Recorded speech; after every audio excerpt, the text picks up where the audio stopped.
Dear students, hope you are all well. So students, in the last class, we learnt about as to how the conflict started. Yes, we learnt about the invasion of Jai Singh, and we also learnt as to how Shaisty Khan also invaded in the Maratha territory and how Shivaji Maharaj he encountered with him and made him get humiliated, and how Shaisty Khan was transferred to go to the Bengal. Okay, now today we will be going ahead with a very interesting part of the history of Shivaji Maharaj, and what is that? We will see. It is Chhatrapati Shivaji Maharaj escape from Agra. Yes. Now, how did Shivaji Maharaj go to Agra?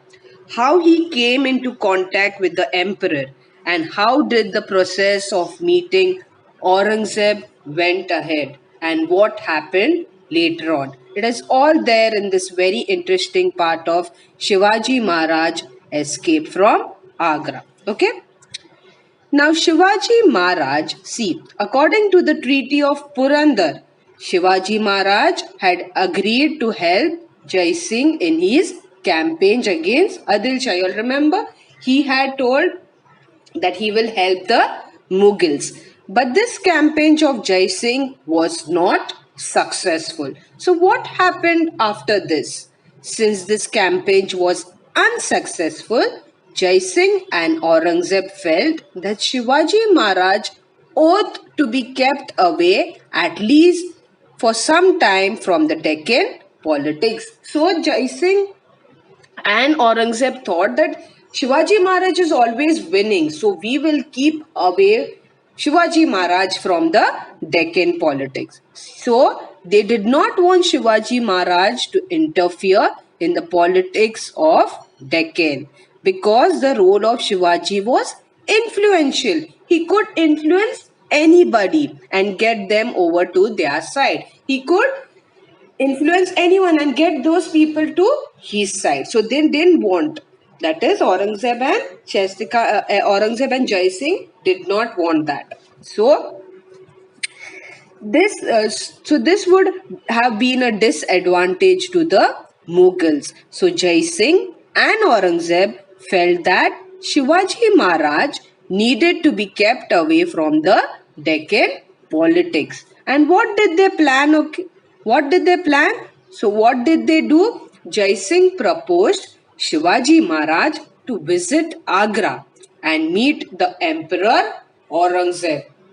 So they decided that they will send Shivaji Maharaj to meet Aurangzeb. And not only meeting, that Jai Singh also guaranteed about the security of Shivaji Maharaj. That is the safety of Shivaji Maharaj.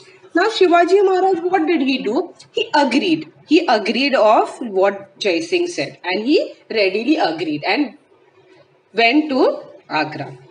So Shivaji Maharaj was accompanied by Prince Sambhaji and a few of his trusted people who were ready to risk their life for him. So Shivaji Maharaj agreed to go to Aurangzeb, and he did not go alone. Along with him, his trusted people as well as Prince Sambhaji, son of Chhatrapati Shivaji Maharaj, and these people was there with Shivaji Maharaj, who were ready to risk their lives for him. Shivaji Maharaj was not treated with due honor in the emperor court. So Aurangzeb did not treat him well. And Maharaj gave vent to his anger. That means he was very angry that Aurangzeb did not welcome him well. Aurangzeb put him under house arrest. So Aurangzeb put Shivaji Maharaj under house arrest. So Maharaj devised a plan of escaping from the house arrest. So he started making a plan. Okay. Now Shivaji Maharaj had come to Agra. Who had sent him? Jai Singh had sent him. He visited the emperor at the court. But since he was the king of Swaraj, he was a king, right? Shivaji Maharaj. he was not treated accordingly, not treated with honor. So Shivaji Maharaj got very angry and he showed his anger in the emperor's court. And he walked in between from the emperor's court. He was very angry. When the court was there, so Aurangzeb was humiliated by this action of Shivaji Maharaj. So Aurangzeb also did not like. And as a result of this, what did Aurangzeb do? Aurangzeb put him under house arrest. Aurangzeb put Shivaji Maharaj under house arrest. So he was kept under house arrest. He was not allowed to go out of that house. Shivaji Maharaj was not allowed to go out of the house. And now since Shivaji Maharaj was kept under house arrest, there was Prince Sambhaji with him, right? There were some people also with Shivaji Maharaj, right? So there was Prince Sambhaji with him and some of his trusted people was also there. So he needed to go out of this house. He wanted to go out of this house. So for that, he devised a plan. He started making a plan for escaping from this house arrest. Now, what was that plan? Their plan was a very good plan which the emperor could not think about, which Aurangzeb could not think about, that how Shivaji Maharaj came out with such a plan. Okay, so the plan was such that Shivaji Maharaj showed that he was very ill. Okay, so Shivaji Maharaj showed that he was sick and he wanted himself to get cured. So he started sending sweets. He started sending sweets for his recovery to temples. That means baskets of sweet, as you can see in the second picture. So all these sweets, these baskets were checked regularly. So he was sending the sweets to the temple, right? So that is Aurangzeb's people were checking the sweets basket regularly. After it was being sent, the soldiers of Aurangzeb checked it regularly and sometimes they also devote these delicacies as well. That means they had a taste of these sweets as well. They also used to have those sweets. Okay, this went on for many days. Means for many days regularly he should send sweets. So this was going on for many days and these soldiers also got tired. That is, Aurangzeb's soldiers got tired of sending sweets every day to the temple. And when Shivaji Maharaj came to know that these soldiers are no longer checking the baskets, they got fed up. They were tired of checking the baskets every day. So he came to know that they are not checking the baskets now. What did he do? He and Sambhaji Maharaj, they entered into one of the sweets basket, as you can see in the picture. They entered in one of the sweets basket, yes. And then from there, that day also the soldiers did not check the sweets basket, right? They did not check. And then they escaped from that house arrest. This way they escaped from that house arrest. Okay, so this is how they escaped. So, while returning from Raigad, Shivaji Maharaj had left Sambhaji Raje at Mathura. So, he left his son at Mathura. So, when Shivaji Maharaj was going to Raigad, he left Sambhaji Raje at Mathura. And after few days, Shivaji Maharaj reached Maharashtra safely. So, when he came to Raigad, he did not bring Sambhaji Raje along with him. He left him at Mathura. Why? Because it was very risky. Because the Mughals would come to know that Shivaji Maharaj had escaped from the house arrest. So first he went and then later on his son came. So they would follow him, right? The Mughals would follow him. And after some time, Sambhaji Raje was also brought safely to Raigad. Okay, so this was the escape of the story of the bold plan as to how Shivaji Maharaj escaped from the clutches and from the house arrest of Emperor Aurangzeb.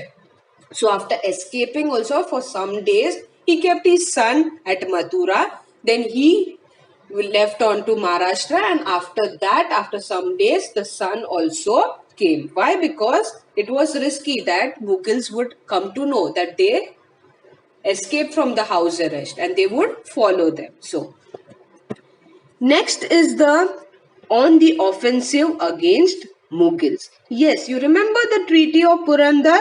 23 forts along with the territories of 4 lakh horns Shivaji Maharaj had given to the Mughals.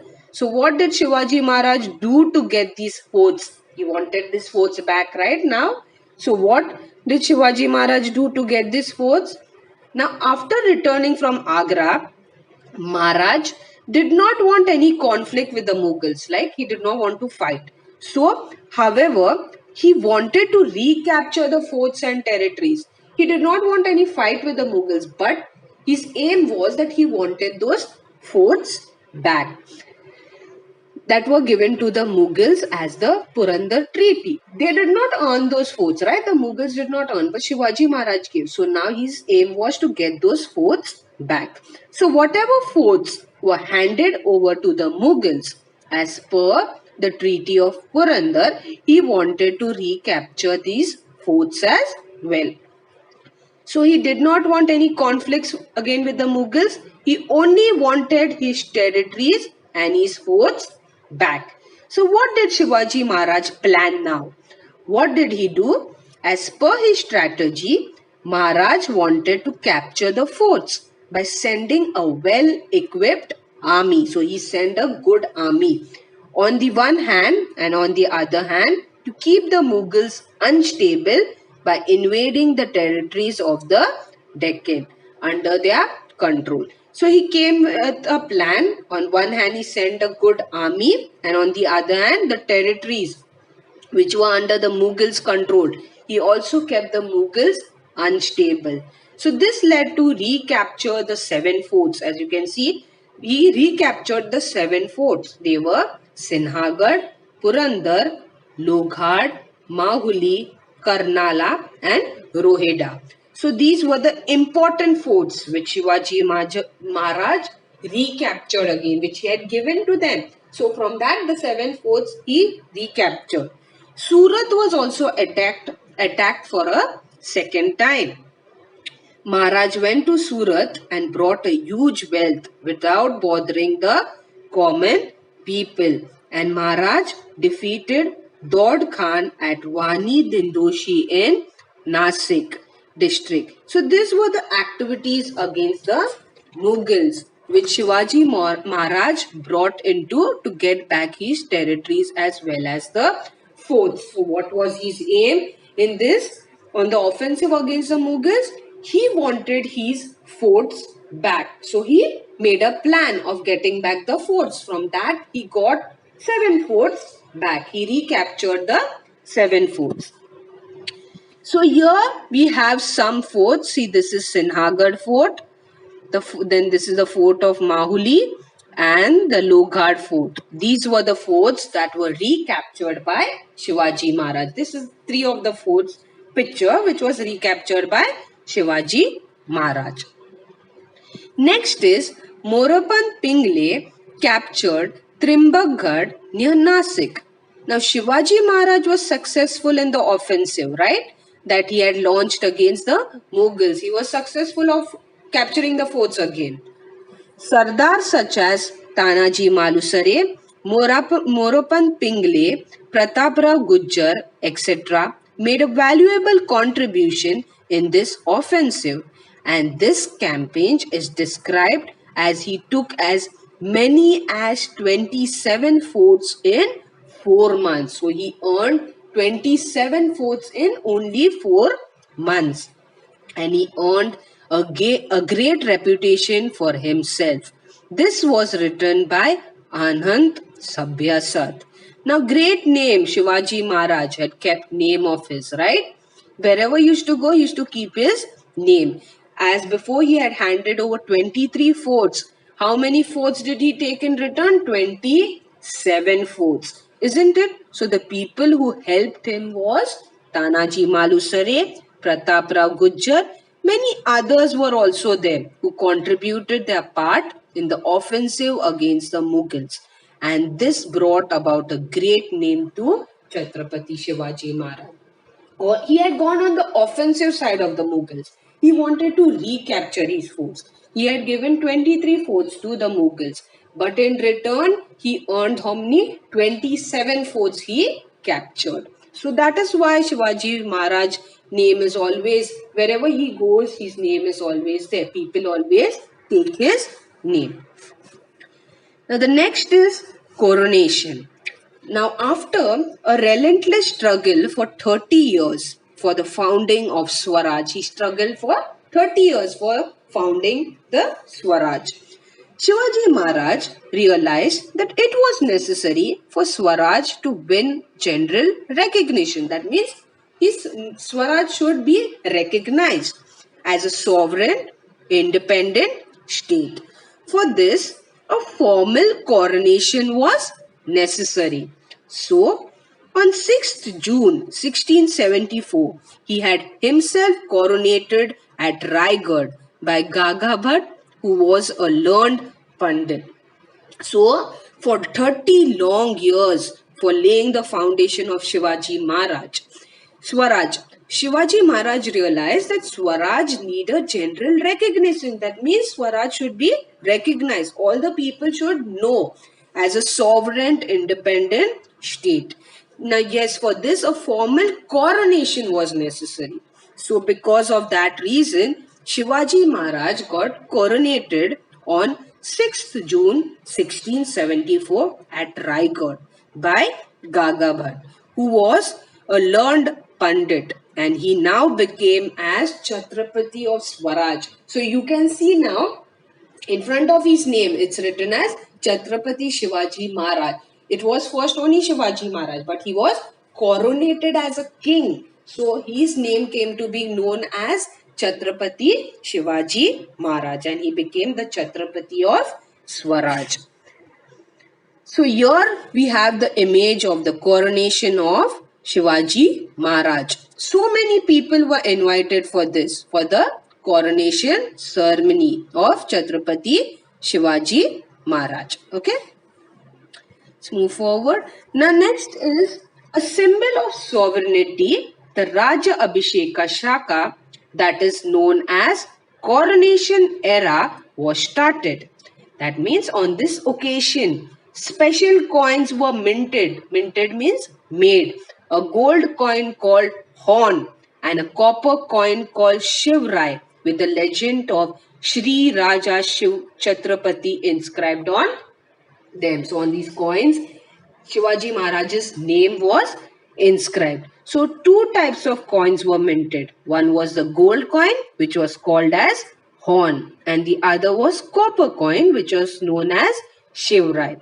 Thereafter, all royal correspondence, that is Rajapatra, carried the word Shastri Kunvantasa, that is Shri Raja Shiv Chhatrapati. So after he is coronated as a king, he was called as Shri Raja Shiv Chhatrapati. So like you have those Rajapatra means official documents, important documents. So here we have the image of the gold coin which was minted after Shivaji Maharaj got coronated. As you can see, his name is inscribed on it, right? So that is called Horn. Gold coin is called Horn and the copper coin is called as Shivrai. Okay. Going ahead, Rajavansara Kosh, a dictionary showing Sanskrit alternatives for Persian words was also prepared. That means some Persian words were used. Shortly after this, on 24th December 1674. Now, Shivaji Maharaj had his second coronation. He was again coronated, performed under the guidance of Nischalpuri Goswami. So one ceremony he had in the month of June in 1674, right? And the second ceremony was also performed on 24th September 1674 under the guidance of Nischalpuri Goswami. Now why did Shivaji Maharaj get himself coronated twice? The reason was Maharaj honored both traditions. They had traditions of religious ceremonies in India. That is the Vedic and Tantric. And therefore, he had two ceremonies performed. One according to the Vedic beliefs and one according to the tantric ceremony. So there was a ritual that if a king gets coronated, they had to coronate, they had that coronation ceremony twice. Now, the next point is the campaigns of the South. What happened in the campaigns of the South? In October 1677, Chhatrapati Shivaji Maharaj undertook a campaign of the South. He undertook another campaign, that is to the South. He went to Golconda, called on the Qutub Shah and entered into a treaty of friendship with him. That is, with Qutub Shah entered a treaty with friendship against him.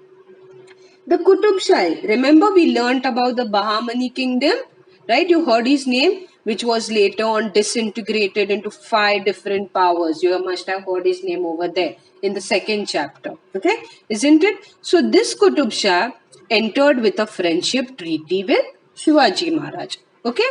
Later, Maharaj won Bengaluru, Hoskote in Karnataka, Jinji Vellore, etc. These are the forts in today's Tamil Nadu and some other territories of Adil Shah. So wherever Shivaji Maharaj used to go, his aim was to capture forts. So this campaign he went against the offensive against the Mughals. There also he was successful. Just now as I told you, he captured forts at Bengaluru, Hoskote, Karnataka and Jinji Vellore. Then the campaigns towards the south was also successful, where he won all these forts as well as other territories of Adil Shah. So his aim was one only, to go to different places and to capture fort. Next is Venkoji, the half-brother of Shivaji Maharaj, was the ruler of Tanjavur. Maharaj tried to get him to participate in the activities of the Swaraj. That means Shivaji Maharaj wanted him also to participate in different activities of the Swaraj. Later, after Venkoji Raje, the ruler of Tanjavur encouraged art and learning. And the Saraswati Mahal Library, as you can see, that's a picture of Saraswati Mahal Library. It's a world famous. So in the south also, Shivaji Maharaj wanted to expand Swaraj. He wanted to expand Swaraj in different places. So he asked his half-brother, Venkoji Raje, to participate in the activities of Swaraj. Later on, the rulers of Tanjavur encouraged art and learning, and they had the Saraswati Mahal Library, which was built at that time. And at that time, this was a world famous library. You can see the image of that Saraswati Mahal Library at Tanjavur. Now, in this campaign of the south, Maharaj had annexed the forts of Jinji in Tamil Nadu to his Swaraj, which proved of great importance in later years. After the victorious campaign of the south, Shivaji Maharaj passed away on Raigad on 3rd April 1680. His death at the age of 50 was a great loss for Swaraj. Even Emperor, now he died at the age of 50, he passed away on Raigad on 3rd April 1680. Now Aurangzeb was not happy. Now he should be happy, right? But he was not happy at the death of Shivaji Maharaj. Why? Because he believed that he lost a worthful person. That means a worthy enemy. He used to fight with courageous and valor, as you know, Shivaji Maharaj. So Aurangzeb also was not happy that he lost a worthy enemy to fight against. Even though it was a great loss to Swaraj. Why? A great era came to an end. It was a great loss if they lost Shivaji Maharaj. Then after that, his son Sambhaji Maharaj also did a great work for expanding the Swaraj. So after Shivaji Maharaj's death, his son Sambhaji Raje undertook of expanding the Swaraj in different territories. Let's move forward. That's your homework. The second coronation of Shivaji Maharaj was performed by Dash. Next is Moroppan Pingle captured dash near Nasik. Next one, which special coins were minted on the occasion of Shivaji Maharaj's coronation? And the last question is, who laid siege to Purandar fort? That's all for now. The chapter ends over here. We will learn the next chapter in the next video. Thank you for listening, children. Goodbye. Take care.